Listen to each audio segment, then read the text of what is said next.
Les damos la más cordial bienvenida a todos nuestros alumnos quienes ya se encuentran presentes en esta clase. Muchísimas gracias por estar con nosotros y estimado doctor Duro, quedamos atentos a la inauguración de esta clase.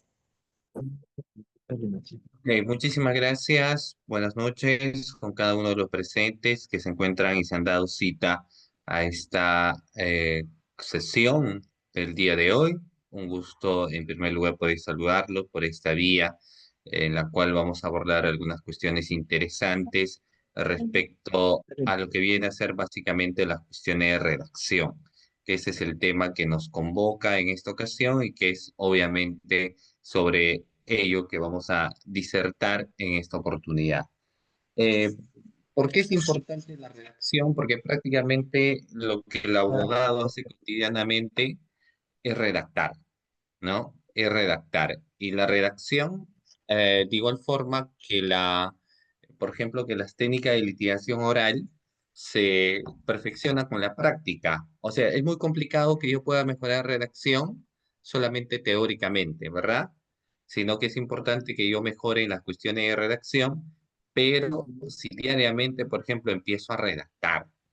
De hecho, una pregunta inicial que se podría formular es, ¿cuánto de nosotros redacta o cuánto redactamos diariamente, ¿no? Que es una pregunta bastante frecuente. ¿Cuánto redactamos diariamente? ¿Y por qué es importante establecer ello? Porque, como les digo, como son cuestiones prácticas, entonces mejoramos a medida que vamos redactando y redactando más. Cuanto más redactamos, mejor para nosotros. ¿Por qué? Porque si redactamos más, empezamos a perfeccionar nuestras habilidades, ¿correcto? Cuando redactamos menos, entonces lo que va a suceder es que no vamos a ir mejorando porque como es una cuestión de práctica, mejoramos con cuando lo hacemos cotidianamente, lo hacemos cotidianamente, ¿no? No obstante, este doctor es una serie de recomendaciones para poder redactar, plantear luego algunos ejemplos o modelos para que ustedes luego tengan en cuenta, pero vamos a empezar de unos preceptos generales, ¿de acuerdo? Ojo, preceptos generales para mejorar nuestra redacción, ¿ya? Bueno, vamos a empezar entonces con esos preceptos generales para mejorar nuestra redacción. Yo aquí les voy a presentar primero las PPTs de forma genérica para que ustedes lo tengan en cuenta sobre, por ejemplo, algunas redacciones a nivel del Ministerio Público. ¿Qué vamos a dar? Bueno, acá vamos a ver primero la importancia de redacción, ¿no? ¿Por qué el abogado tiene que aprender a redactar? ¿No? ¿Cuál es la importancia que el abogado necesita para poder cotidianamente redactar? Y es que todos los escritos que cotidianamente se presentan en el Ministerio Público son escritas, los escritos de apersonamiento, los escritos solicitando copias, por ejemplo, los escritos a través de la cual se solicita reprogramaciones, por ejemplo, una declaración testimonial, los escritos dirigidos al juzgado vía tutela de derechos, entonces se van escribiendo las excepciones y improcedencia de acción, los controles de plazo, las apelaciones, todos ellos, sin excepción, se van redactando, ¿no? Se van redactando, ¿ya? Y eso es algo que debemos tener en cuenta. Ese es algo que siempre nosotros debemos estudiar, debemos repasar, debemos entender. Termina siendo importante las cuestiones de redacción, ¿ya? A nivel del Ministerio Público se redacta bastante.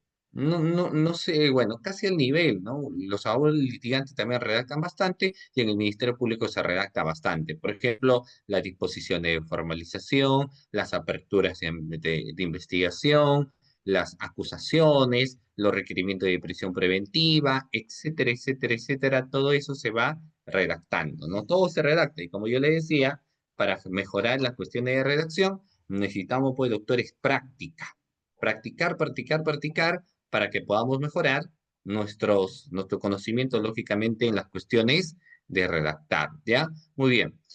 Eh, el tema está que estamos hablando técnicamente de redacción. Mira, hoy existe una exigencia de redacción y se mide, pues, por ejemplo, a quienes copian y pegan. Si una persona copia y pegue, se nota, es visible. ¿Por qué? Porque no argumenta. Entonces, cuando no hay argumentación, es lamentable que un profesional en el ámbito jurídico puede hacer eso, ¿no? O sea, incluso un estudiante universitario. Entonces, si alguien trabaja un copy-pegue, es notorio porque las fundamentaciones no son iguales. Las fundamentaciones no son iguales. Y si a eso, a nivel de una exigencia universitaria, pregrado, posgrado, ¿no? Entonces pasamos el Turnitin, va a arrojar que precisamente ha sido copiado, ¿no? Y se entiende que un profesional en el ámbito jurídico no debe hacer eso. Ya si lo hace, bueno, ahí para eso estamos nosotros precisamente aquí, para darle algunas pautas. Entonces, lo que hace la abogado, y no todo vas a hacer copy-pegue. Por ejemplo, una formalización de investigación preparatoria necesitas fundamentación. Necesitas fundamentar. Es imposible que en una formalización hagas un copy-paste. Tampoco en una acusación, en una apertura, porque los hechos, si bien es cierto, pueden ser parecidos, pero por ejemplo, las asunciones, cuando les digo, no es otra cosa de cómo encuadramos los hechos en un determinado tipo penal, son diferentes, ¿correcto? Lo mismo cuando alguien presenta una denuncia o una demanda. Tal vez lo único que puede ser similar es lógicamente cuando hablamos, por ejemplo, de la tipología, ¿no? O el delito que finalmente estamos señalando en la redacción, pero lo demás es totalmente diferente, doctores, lo demás es totalmente distinto. Y eso es algo que siempre, pero siempre debemos tener en cuenta, ¿ya? Y que resulta siendo importante, fíjense ustedes, en las labores que tenemos que desarrollar en los contextos de una redacción, por supuesto que sí, adecuada, ¿ok? Muy bien. Entonces, a menudo también le voy a hablar un poco de la historia. ¿Es importante que el abogado lea bastante o no? ¿Qué opinan? A ver ustedes, ¿es importante que el abogado lea bastante? A ver, ¿es importante que el abogado lea bastante o no? Porque algunos dicen, ¿para qué leer, no? Pero a ver, yo les pregunto a ustedes, ¿es importante que lean? Sí. Porque de hecho, lo que debemos tener en cuenta es que la lectura no tiene que ser una obligación. La lectura se tiene que convertir en un hábito.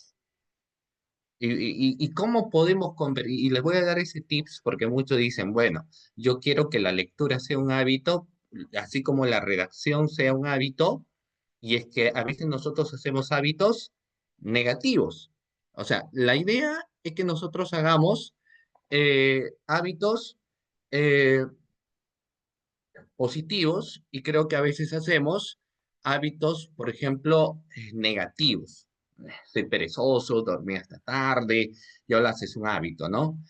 No hacer deporte, no ir al gimnasio, no practicar alguna actividad, dormir incluso bastante, que para algunos es contraproducente, lo vas haciendo un hábito, pero un hábito de manera negativa. ¿Y por qué se convirtió en un hábito? Porque toda persona que hace alguna actividad por 2 semanas ininterrumpidas, mira con lo que les digo, ¿ah? Toda persona que realiza una actividad por más de 2 semanas de manera ininterrumpida, lo va convirtiendo un hábito. Entonces, si tú empiezas a redactar en 2 semanas de manera ininterrumpida, usted va a mejorar sus hábitos de redacción.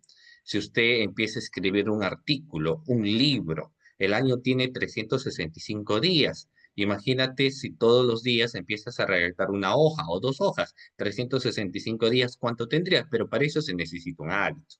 El profesional en el ámbito del derecho, sin lugar a dudas, tiene ese hábito sin que se dé cuenta, pero ahí ingresan, por ejemplo, los problemas que algunos han señalado cuando decían el famoso copy-pegue, el modelito, necesito para el oficio tal cosa, y ahí tenemos el problema porque perdemos la fundamentación que deviene lógicamente del conocimiento jurídico. Entonces, el profesional en el ámbito de derecho siempre tiene que redactar. ¿Ya? Siempre tiene que redactar. No puede haber malas redacciones. ¿De acuerdo? Muy bien. Pero para redactar también se suelen dar una serie de recomendaciones. Por ejemplo, ¿cómo yo podría redactar de forma adecuada una disposición, un requerimiento o un proveído? Muy bien. Entonces, vamos a hacer, eh, ya, por ahí alguien me decía, pero, ¿y la inteligencia artificial? O sea, ya se ha demostrado que la inteligencia artificial, por lo menos hasta cómo está ahora, jamás va a superar la exigencia de la mente humana, y menos en el ámbito jurídico. Por más que usted busque inteligencia artificial, por ejemplo, en el caso de lo que viene a ser una norma, un delito, no te arroja las cuestiones actuales. O sea, para algunas cuestiones sencillas, como definir el derecho, por ejemplo, pero ahí pregúntale por un plano jurisprudencial. Pregúntale por una acusación, por una formalización, por una subsunción, por una individualización de imputados. La inteligencia artificial no llega a esos estándares porque esto es un conocimiento puramente de subsunción y la inteligencia artificial no te hace subsunciones a nivel de un grado de una imputación, por lo menos todavía. Y todo lo que yo te digo, tú tienes que plasmar en una redacción. Diferentes que yo te diga, a ver, hágame un ensayo o un informe sobre el derecho corporativo, entonces te arrojará muchas cosas sobre el derecho corporativo en base a lo que establece, por ejemplo, la inteligencia artificial, pero si yo te menciono, oiga, hágame una prisión preventiva señalando cómo en este caso en concreto, redáctame una prisión preventiva señalándome el cumplimiento de los procedimientos materiales, la IA no llega a ese estándar, no lo va a hacer, ¿correcto? Y mucho que lo han hecho porque lo han arrojado de forma inadecuada, ¿ok? Bueno, ¿qué recomendaciones primigeniamente nos puedes dar para poder mejorar la redacción? Eh, a veces, cuando empezamos a redactar grandes textos como una demanda, una denuncia, una formalización de investigación eh, preparatoria, una acusación, un archivo, un sobreseguimiento. Entonces empezamos a redactar, ¿no? Vamos a redactar todo eso y devienen pues en hojas, 75 páginas, 80 páginas, o si vamos a hacer un artículo, etcétera. Entonces, cuando empezamos a redactar bastante, una de las primeras recomendaciones es cómo entrelazar los párrafos. Es importante que nuestra redacción, cualquiera sea esta, tenga que estar agrupada en párrafos. En párrafos dependiendo de lo que vamos a redactar, pero en párrafos, por ejemplo, de 5 líneas, 6 líneas, 10 líneas, 15 líneas. Bueno, 15 líneas estoy exagerando, pero entre 7 o 8 o ya exagerando 10 se tienen que agrupar en párrafos, ¿no? Entonces tenemos un párrafo de 10 líneas, el otro párrafo de 8 líneas, el otro párrafo de 7 líneas. Debemos acostumbrarnos al momento de redactar, agruparlos en párrafo. Es más ordenado y aparte de eso, asimilamos mejor al momento de leer. ¿Cuándo es el problema? Cuando empezamos en bloque a redactar, el gran problema es que no se entiende. Quisiera que todo ese bloque fuera una sola idea unitaria. Y ahí partimos de un problema, porque para estrategia de comprensión lectora, jamás es, digamos, recomendable las redacciones en párrafos grandes. Entonces, si yo tengo un párrafo de, pónganse ustedes, 35 líneas, un párrafo de 35 líneas, entonces es demasiado extenso. 35 líneas termina siendo un párrafo muy extenso, 40 líneas, entonces el lector cuando empieza, valga la redundancia, a leer, se termina aburriendo, se termina cansando, le da sueño, pero a veces no es culpa de la comprensión lectora, sino que a veces es culpa de que quien redactó no lo hizo de forma adecuada. Por eso es que las jurisprudencias son bastante entendibles, porque ustedes se dan cuenta que es una redacción bastante técnica, pero los párrafos están muy bien determinados, entre 14 líneas, entre 15 líneas, luego el punto aparte, los fundamentos, los precedentes, entonces uno va asimilando, porque lógicamente la redacción está muy bien.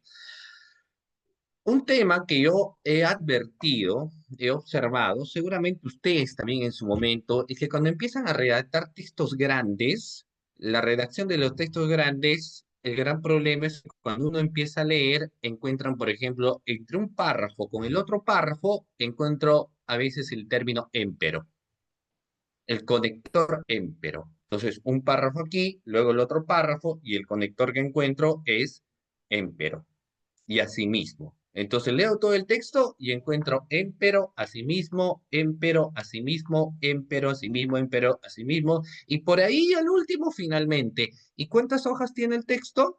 Tiene un total, por ejemplo, de 75 hojas, o tiene 100 hojas, o tiene 200 hojas, imagínense esa cantidad, pero no me utiliza más conectores. Entonces, ¿cuál es la primera recomendación para mejorar, por ejemplo, nuestra redacción? Es conocer los conectores lógicos, saber de los conectores lógicos e incluso también saber cuál es la función de los conectores lógicos. Fíjese con lo que les digo, ¿no? Saber cuántos conectores lógicos existen, cuál es la función que tienen estas y cuál es la tipología de los conectores lógicos, por supuesto que sí, para poder mejorar nuestra redacción. Ahora yo les voy preguntando a ustedes, ¿ah? A ver, esto va como pregunta. Mire, antes que les muestre las diapositivas. Pregunta. Les voy a pedir a ustedes, porque siempre pido a los estudiantes, a las personas que nos están viendo a través de las plataformas digitales, etcétera, que participen. ¿Ya? Entonces, no es la excepción esto. Entonces, yo les voy a pedir que ustedes anoten, redacten, señalen, escriban todos los controles lógicos que conozcan. Toditos, toditos. A ver, señalen todos los conectores lógicos que conozcan. Ahí, vamos, redacten todos los conectores lógicos que conozcan. Ya es una evaluación. Mídanse ustedes mismos, ¿no? El docente no te va a hacer la evaluación, finalmente ustedes se hacen la evaluación. Entonces, evalúense cómo van en el contexto de la redacción. Entonces, vayan señalando todos, toditos, los conectores lógicos que puedan conocer. A ver, vamos. A los participantes, vamos. Señalen todos los conectores lógicos. A quienes nos están viendo también, vamos. Toditos los conectores lógicos que conozcan, que han escuchado, que utilizan, mejor dicho.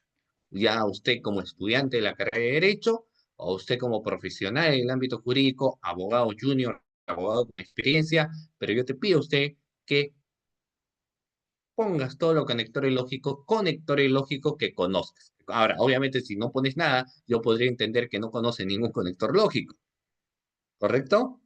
Ahora, si me equivoco, no importa, para eso estamos aquí. De hecho, los temas de redacción se desarrollan a través de los talleres. Entonces, ¿qué significa esto? Que hay que desarrollarlos a través de talleres para mejorar el aprendizaje, ¿ya? Muy bien. Además, asimismo, sin embargo, en consecuencia, ¿qué otros conectores lógicos más? Muy bien, correcto, muy bien, Luciana. Muy bien, Karina. Karina me dice asimismo, sin embargo, por el contrario, aunque, no obstante, ¿qué otros conectores lógicos más conocen? Vamos.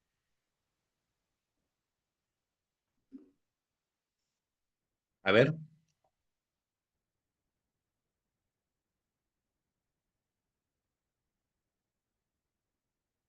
Ah, ok. Vamos, todos los conectores lógicos que conozcan. Anoten. Muy bien, Anderson. Participen, ¿ah? Yo estoy viendo quiénes participan y quiénes no participen. La idea es que ustedes participen.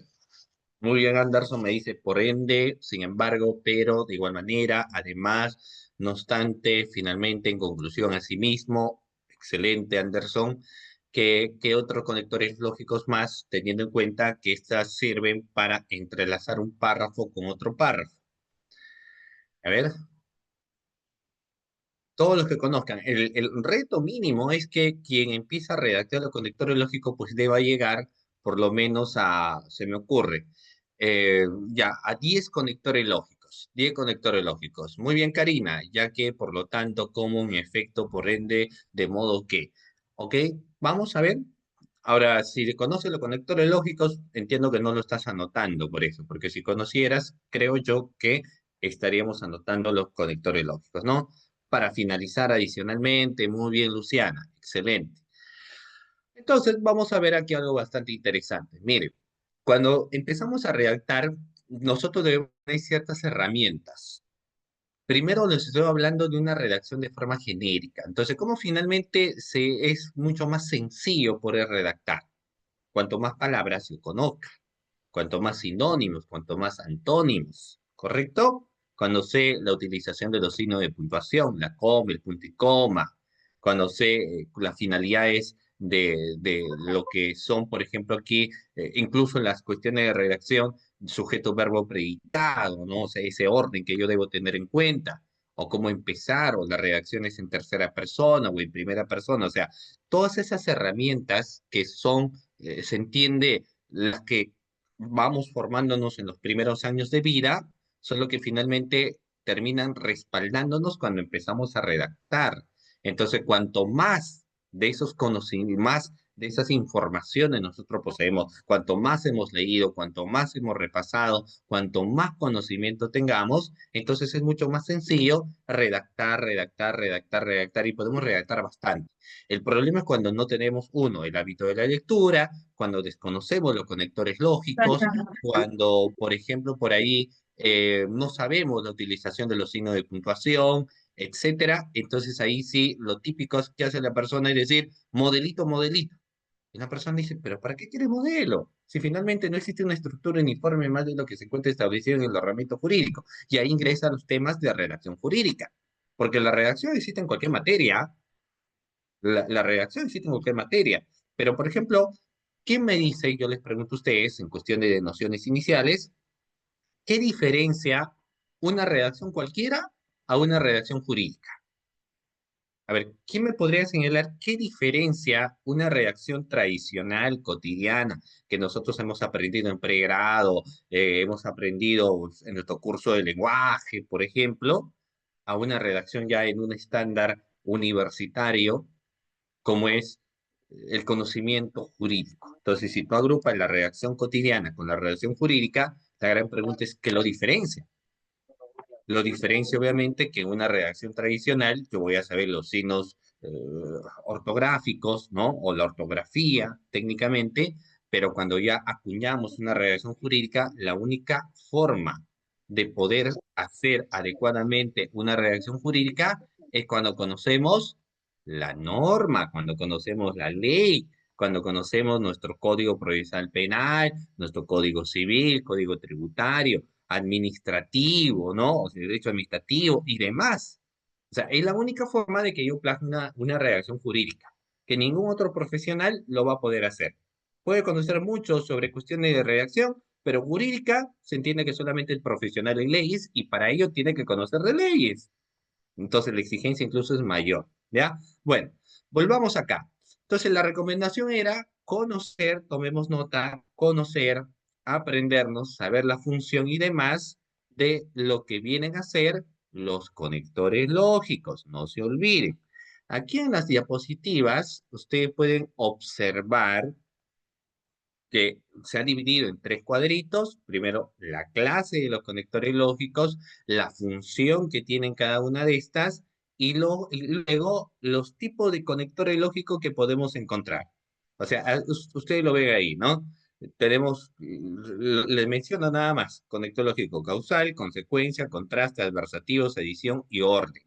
Entonces, esa es la clasificación de los conectores, la función cada una de ellas. Por ejemplo, la causal, la razón de algo y su efecto. ¿Por qué presenta la denuncia? ¿Por qué presenta la demanda? ¿Por qué aperturas? ¿Por qué formaliza? ¿Por qué acusas? Va a haber y ser necesario la utilización de un conector lógico en el aspecto causal porque precisamente establece la función.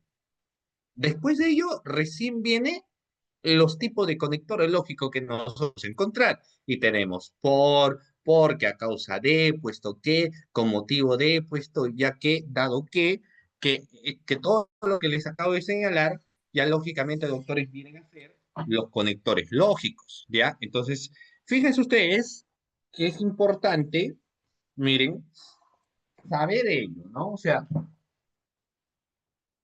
en pocas palabras, yo no voy a poder redactar textos grandes si yo desconozco los conectores lógicos, ¿correcto? Si yo empiezo a redactar acusaciones, formalizaciones, y estoy hablando de cosas ya fiscales elevadas, grandes y con una correcta redacción, tengo que saber más conectores lógicos, ¿ya? Luego tengo por ende, por esta razón, por lo tanto, en consecuencia, luego, ya todo lo que les acabo de señalar, eso ya queda como tarea para la casa. Entonces, ¿cuál es la primera tarea para la casa? De que usted tenga que leer todos los conectores lógicos y aprenderse los conectores lógicos. No se olviden, esa es tarea para la casa. ¿Ah?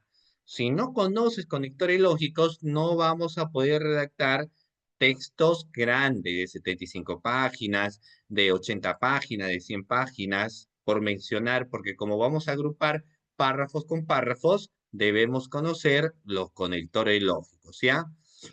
Muy bien, siguiente. ¿El uso de la tilde es importante? Sí, porque si bien es cierto, nos puede ayudar muchísimo hoy en día la computadora, pero hay que tener mucho cuidado con nuestras tildes. La tilde cambia, cambia, autores, lo que viene a ser el sentido de la palabra. No es lo mismo decir papá que papa, ¿cierto? O es lo mismo. ¿Qué diferencia encontramos en decir papá y papa?